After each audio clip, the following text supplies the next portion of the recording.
청취자님들 한번 상상해 보세요.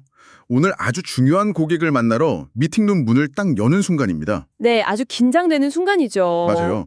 근데 그 고객의 스마트폰 주식 앱에 코스피 7,300 돌파라는 진짜 역사적인 숫자가 붉은색으로 막 화려하게 찍혀 있는 거예요. 와, 7,300이면 사실 엄청난 거잖아요. 축하 파티라도 해야 할 분위기네요. 그렇죠. 당연히 막 박수치고 축하해야 할 순간인데 정작 고객 표정이 너무 어두른 겁니다. 왜 그럴까요? 글쎄요, 주식이 올랐는데 표정이 어둡다? 약간 모순적인 상황인데요? 네, 그게 아침에 세탁소에서 무려 20%나 껑충 뛴 드라이 클리닝 영수증을 받았거든요. 그리고 마트에 갔더니 장바구니 물가가 너무 비싸서 막 뒷목을 잡으신 거죠. 아, 그러니까 겉으로는 코스피 7천 시대라는 화려한 파티장인데 정작 내 지갑은 얇아지니까 너무 추워서 코트를 껴입고 있는 그런 상황인 거군요. 딱 그겁니다. 집값이나 주식은 막 오르는데 내 통장 잔고는 왜 이 모양인가?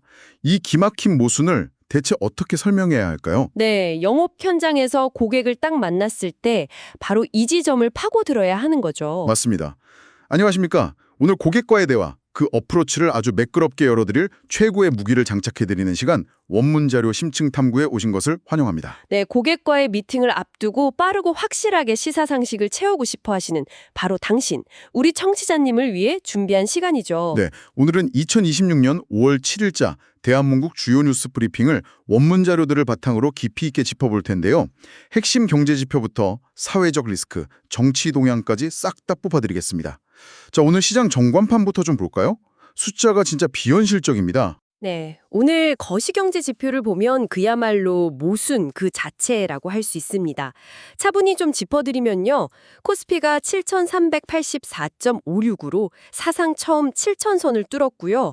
코스닥도 1,210.17을 기록했습니다. 와, 코스피에 7,300. 진짜 전광판 숫자가 막 미친 듯이 오르내리는 게 눈에 선하네요. 미국 시장은 어떤가요? 미국도 엄청납니다. 나스닥 25,838.90, 다우지수 45,910.60, S&P 500 7,365.12까지 그야말로 위험자산의 화려한 축제장이 열렸어요. 대박이네요. 근데 아까 모순이라고 하셨잖아요. 뭔가 다른 지표도 있나요? 여기서 진짜 흥미로운 부분이 나옵니다. 시장의 공포를 먹고 자라는 안전자산 그리고 대체자산도 지금 최고치거든요. 환율이 1,448.5원이고요. 금값이 4,701.80, 그리고 비트코인이 무려 1억 1,972만 9천 원입니다. 아니 잠깐만요. 우리가 보통 그 교과서에서 배울 때는 주식 같은 위험 자산이 막 오르면 금 같은 안전 자산은 좀 떨어지거나 안정돼야 하는 거 아닌가요? 맞아요. 정상적인 시장이라면 그게 맞죠. 근데 둘 다 동시에 이렇게 폭등한다는 건 사람들이 지금 돈을 벌면서도 속으로는 뭔가 엄청 불안해하고 있다는 뜻이 같은데요? 와, 아주 정확한 통찰이십니다. 시장이 겉으로는 환호성을 막 지르는데 동시에 극도로 겁을 먹고 있는 거예요. 그럼 그 공포의 실체가 대체 뭔가요? 그게 바로 앞서 말씀하셨던 세탁소 영수증, 즉 인플레이션입니다. 지난달 소비자 물가 상승률이 2.6%로 뛰었거든요. 아, 2.6%요? 체감 물가는 훨씬 높을 텐데 왜 이렇게 뛰는 거죠? 이게 이유가 있습니다. 중동 사태 여파로 석유류 가격이 무려 20% 넘게 급등했거든요. 아, 근데 유가가 20% 뛰면 보통은 그냥 주유소 기름값 비싸지겠네 이러고 마는데 이게 어떻게 동네 세탁소 가격표까지 싹 다 바꿔놓는 거죠? 그게 원유라는 게 사실 현대사회의 거의 모든 핏줄을 타고 흐르잖아요. 석유 가격이 오르면 드라이클리닝에 쓰이는 필수 용제 가격이 폭등합니다. 아, 용제도 석유로 만드니까요. 그렇죠. 그리고 플라스틱 옷걸이 가격도 오르고요. 세탁소로 세탁물을 나르는 트럭 운송비나 자동차 수리비까지 싹 다 오르는 겁니다. 와, 저 멀리 중동에서 터진 문제가 아주 미세한 모세혈관을 타고 우리 동네 세탁소 사장님 마진율까지 갉아먹는 거군요. 맞습니다. 생활 물가 전반으로 번지는 거죠. 이제 인플레이션 우려를 키우는 핵심입니다. 그렇군요.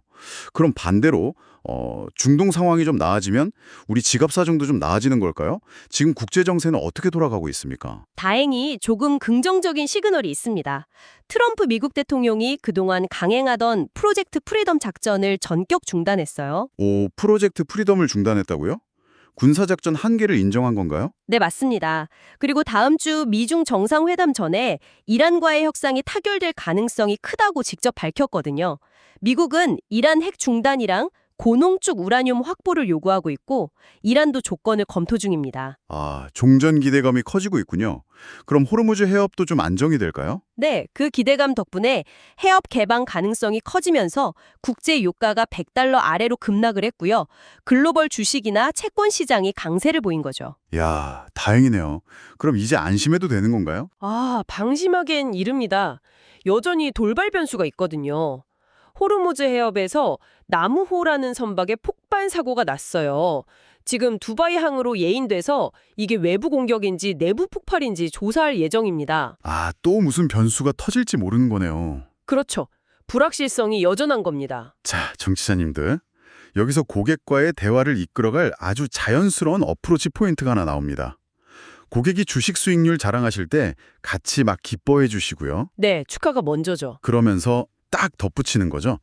대표님, 코스피 7000 시대 정말 축하드립니다.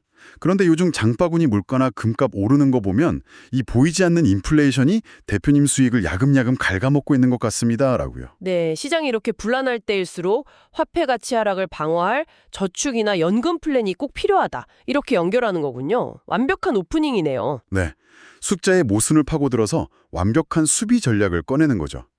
자, 그럼 이걸 한번 풀어보죠.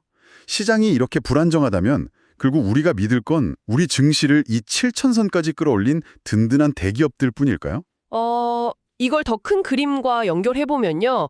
겉보기에 잘 나가는 기업들도 내부적으로는 엄청난 골머리를 앓고 있습니다. 아, 내부 디스크요? 사실 저도 최근 뉴스에서 봤거든요. 삼성전자랑 SK하이닉스에서 성과급 논란 시작된 거요. 네, 맞습니다. 반도체주가 삼성전자는 26만 원, SK하이닉스는 160만 원을 넘기며 급등했는데 정작 내부는 시끄럽죠. 그게 지금 국내 노조 총파업 예고를 넘어서 중국 현지 공장 직원들까지 임금 인상 요구하면서 번지고 있다면서요. 노사 갈등이 막 해외로 확산되는 느낌이에요. 네, 잘 보셨습니다. 근데 더 심각한 건 시스템의 치명적인 실패 사례예요. 쿠팡 사태 혹시 보셨나요? 쿠팡 1분기에 엉청한 영업 손실 났다는 그 기사요. 무려 3,500억 원 적자라고 하던데 왜 그렇게 된 겁니까? 그 원인이 대규모 개인정보 유출 사고 때문이었습니다. 아니, 정보 유출 사고 한 번 났다고 해서 3,500억 원이나 손실이 난다는 게 사실 잘 상상이 안 가거든요. 벌금을 그게 많이 낸 건가요? 그게 벌금만의 문제가 아닙니다. 신뢰가 무너진 비용이죠. 유출 사고가 터지니까 유료 회원들이 대거 이탈해버린 거예요. 아, 매월 결제하던 사람들이 다 빠져나갔구나. 네, 물론 김범석 의장이 유료 회원 대다수가 복귀해서 내년부터는 수익성이 개선될 거다라고 밝히긴 했지만요. 기업의 보안 리스크가 얼마나 무서운지 보여준 거죠. 그렇네요. 근데 기업 리스크 하니까 생각나는 게 진짜 좀 교묘하게 자산 빼돌리는 일들도 있더라고요. 국세청이 터널링 수법으로 탈세한 31개 기업 세무조사 들어갔다는 기사 보셨죠? 네, 봤습니다. 챙긴 사익이랑 탈루 혐의 금액만 무려 2조 원에 달한다는데 아니 대체 터널링이 뭡니까? 뭐 땅굴이라도 파는 건가요? 비슷한 개념입니다. 이게 합법의 탈을 쓴 착취거든요. 대주주가 몰래 자기 개인 회사를 세우고 상장된 본체의 일감이나 핵심 기술을 그쪽으로 헐값에 넘기는 수법입니다. 아, 듣고 보니까 딱 그건데요. 마을 공동 저수지가 있는데 거기서 자기 집 앞마당 수용장으로 몰래 파이프를 딱 연결해서 물을 콸콸 빼돌리는 거네요. 와, 비유가 아주 찰떡이네요. 딱 그겁니다. 이게 재무제표상으로는 뭐 정상적인 거래처럼 보일 거 아니에요. 결국 그 회사를 믿고 투자한 불특정 다수의 개인 투자자들만 막 엄청난 피해를 입는 거잖아요. 맞습니다. 그래서 정부 제재도 대폭 강화되는 추세예요. 경제 시스템 구멍을 악용하는 사례가 너무 많으니까요. 농지 투기 문제도 그렇잖아요. 네, 정부가 농지 투기 막으려고 실제 농사 안 짓는 소유자한테는 처분 명령 의무화하고 이행 강제금도 엄청 높이기로 했죠. 거기다가 우리 서민들 피눈물 나게 하는 보이스피싱이나 기획 부동산 사기도 조직적으로 진화하고 있고요. 그래서 오죽하면 수사관이 직접 조직에 잠입하는 위장수사 특별법안까지 추진하겠습니까? 신분을 숨기고 잠입하는 거요? 영화에서나 보던 건데. 네, 물론 함정수사 남용 우려도 분명히 존재하긴 합니다만 그만큼 조직 사기 범죄가 심각하다는 반증인 거죠. 자, 그럼 이게 다 무슨 의미일까요? 청취자님들, 고객에게 수익성 높은 투자 상품을 권하는 것도 중요하지만요.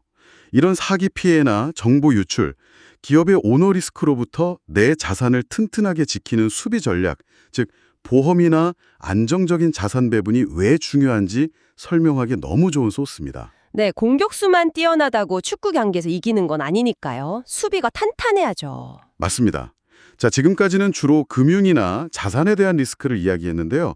사실 돈을 잃는 것도 뼈 아프지만 여기서 진짜 더 흥미로운, 아니 무서운 점은요.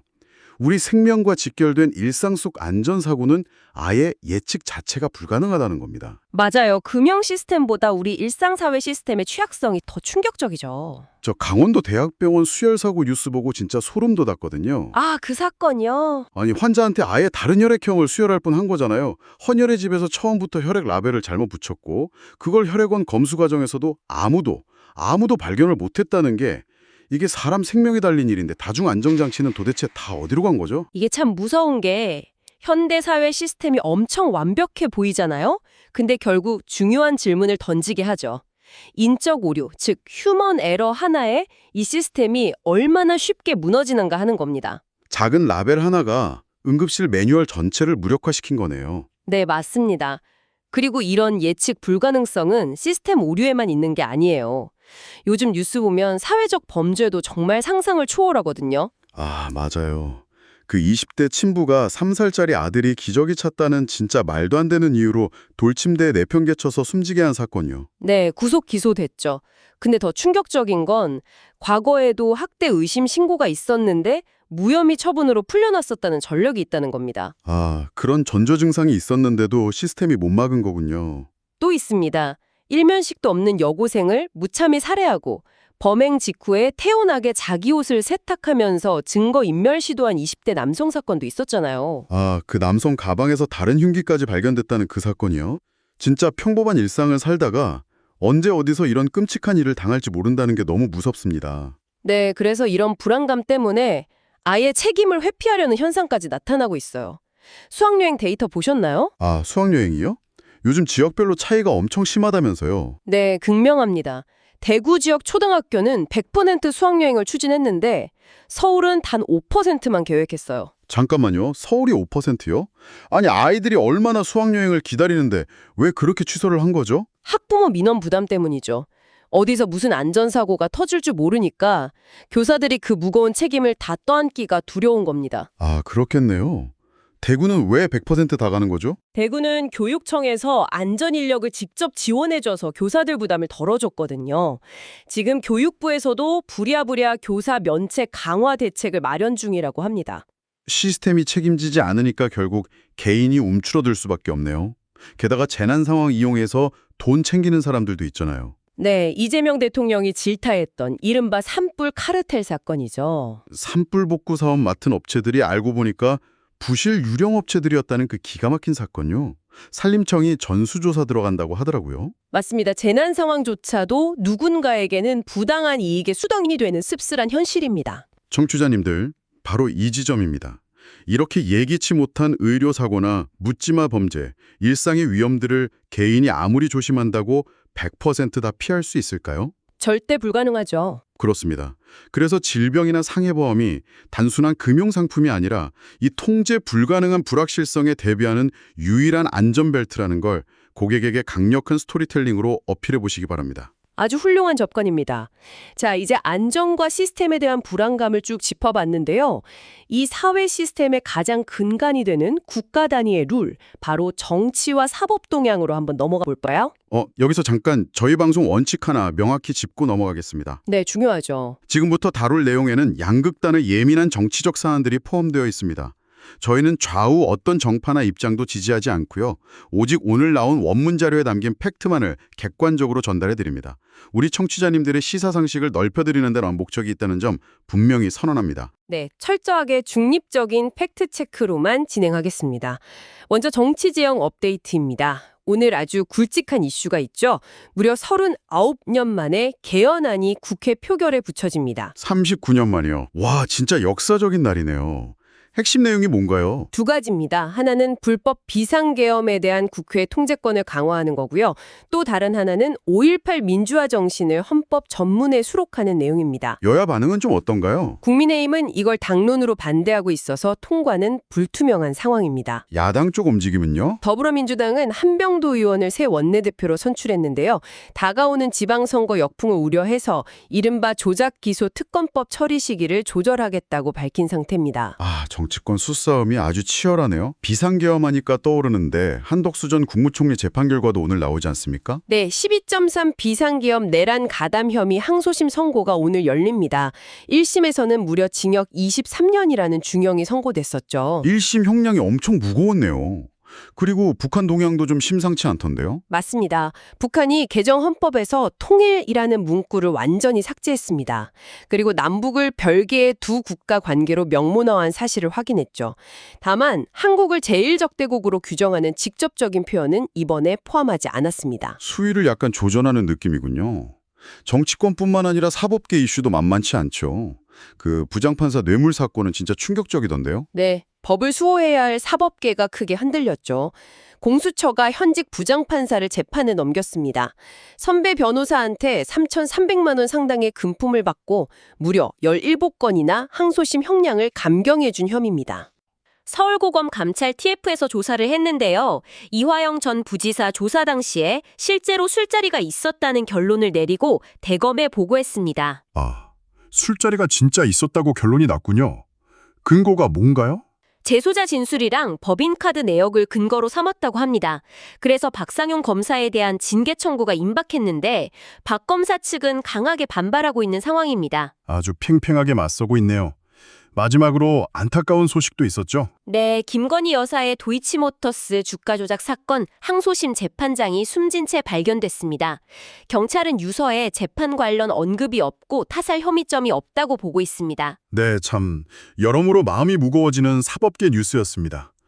청취자님들, 고객과 대화하다 보면 이런 정치나 사회 이슈가 자연스럽게 튀어나올 때가 있잖아요. 네, 분위기 전환용으로 자주 나오죠. 그럴 때 어느 한쪽으로 치우쳐서 논쟁하지 마시고요. 아, 대표님, 저도 최근에 이런 이슈들이 쟁점이 되는 걸 브리핑에서 들었는데 참 복잡하더군요. 정도로 부드럽게 이어가는 윤활유로한 꼭 활용하시길 바랍니다. 네, 영업 현장에서는 중립을 지키면서 공감대만 형성하는 게 가장 현명한 방법이죠. 맞습니다. 자, 숨갑게 달려온 오늘의 심층 분석, 이제 슬슬 마무리를 해볼까요? 오늘 바깥 날씨는 어떻습니까? 네, 오늘 전국이 대체로 흐립니다. 오후부터는 수도권 등 중부지방에 비가 내릴 예정이고요. 특히 낮과 밤의 기온차가 크고 강풍이 분다고 하네요. 아, 고객 미팅 가실 때 옷차림 든든히 하시고 우리 청취자님들 건강관리 각별히 유의하셔야겠습니다. 네, 오늘 우리가 짚어본 이 롤러코스터 같은 불확실한 경제 지표나 사회 이슈들처럼 날씨도 아주 변덕스럽네요. 그러게요. 이럴 때 우리 마음을 좀 다잡아줄 수 있는 따뜻한 명언 하나 소개해 주시죠. 네, 파울로 코엘료의 명언을 하나 준비했습니다. 언제나 현재에 집중할 수 있다면 행복할 것이다. 언제나 현재에 집중할 수 있다면 행복할 것이다. 아, 좋네요. 네, 우리가 이렇게 복잡한 보험과 경제 지표, 또 무거운 정치나 사회 뉴스를 매일 살피는 이유가 뭘까요? 늘 불안에 떨기 위해서가 아니거든요. 그러면 대비를 하기 위해서죠. 맞습니다. 결국 이 불확실한 미래에 대한 탄탄한 대비책을 미리 딱 세워두고 남은 모든 에너지를 오늘, 즉 현재의 행복에 온전히 집중하기 위해서가 아닐까요? 와, 오늘 나는 수많은 이야기들이 하나로 딱 꿰어지는 기분입니다. 청취자님, 오늘 고객을 만나시면 대화 마무리쯤에 이 질문을 한번 던져보시는 건 어떨까요? 대표님, 코스피가 사상 처음 7천을 뚫는 이런 화려한 시대에 살고 있지만요. 우리는 그 어느 때보다 병원에서 라벨 하나 잘못 붙은 수혈사고처럼 일상의 아주 작은 불확실성에 가장 크게 취약해진 역설적인 시대를 살고 있지 않나요? 라고요. 네, 고객이 스스로 그 위험을 인식하게 만드는 강력한 질문이네요. 맞습니다. 미래의 리스크를 보험이라는 안전장치에 온전히 전가할 수 있을 때 비로소 고객은 현재의 행복에 100% 집중할 수 있을 겁니다. 네, 그게 바로 우리 청취자님들이 고객에게 전해야 할 가장 가치 있는 메시지겠죠? 네, 오늘 저희가 원문 자료들을 바탕으로 깊이 있게 탐구한 이 내용들이 우리 영업 현장에 계신 청취자님들의 성공적인 미팅을 돕는 훌륭한 어프로치 무기가 되기를 진심으로 응원합니다. 성공적인 하루 보내십시오.